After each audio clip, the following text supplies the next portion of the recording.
MOBAs these days are a lot like crack cocaine. They eat up thousands of hours of your life, thousands of dollars from your wallet, and if you're not careful, make your teeth disappear. And you can take it from me on that one. Us Canadians have a thing about crack. When it comes to horrifyingly addictive qualities and pathetic short-term highs, no genre can even compare to the MOBA. And that's why today we're going to talk about Hi-Rez Studios' free-to-play god MOBA Smite, a game in which you take your pick of an over-sexualized version of human mythology and go to town beating the shit out of other over-sexualized versions of human mythology. I think we all know who's got the most cleavage on this team. It's not the one with the axe.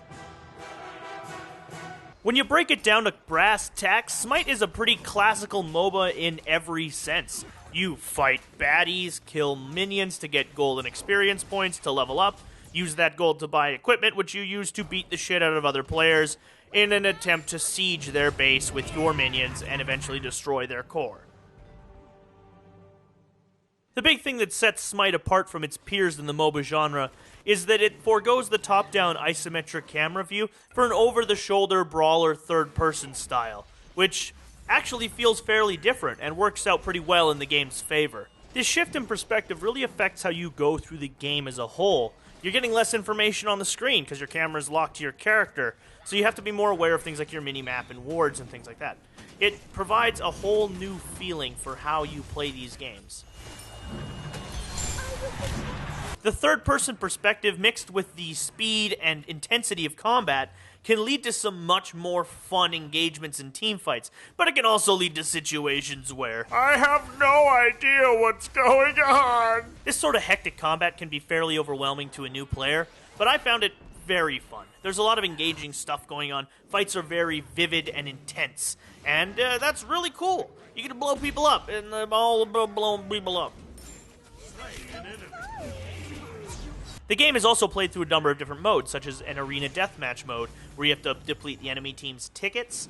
You've got the standard 5v5 Summoner's Rift Dota map, as well as a 3v3 smaller single-lane version, or a 4v4 dual-lane version.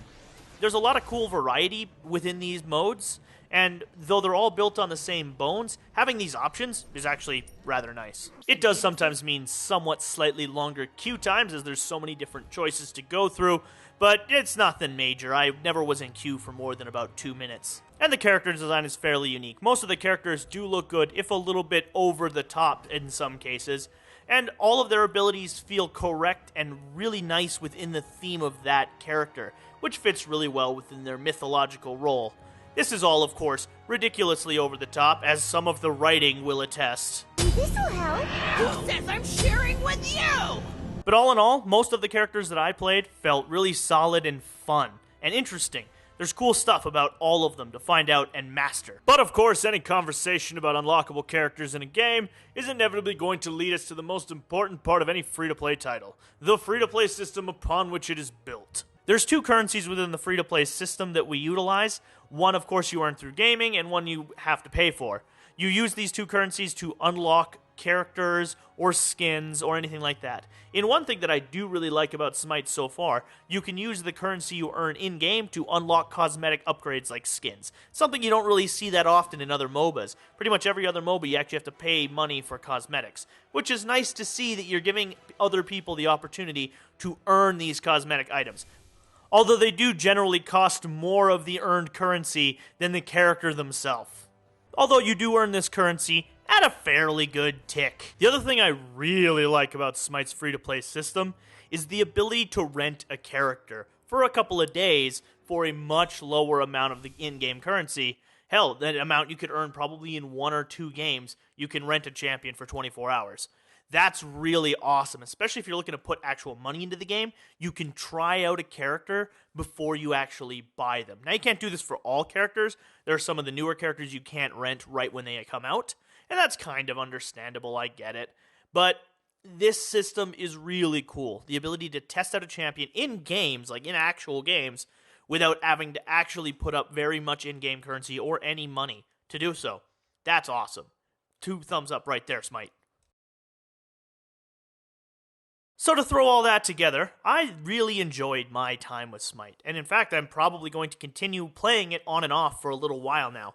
I've kind of gotten sucked into it. It's really fun, surprisingly enough, and that's saying somebody who really loves to smoke that MOBA crack with all of my other MOBAs that I play. But Smite has actually managed to grab me. I'm pretty impressed.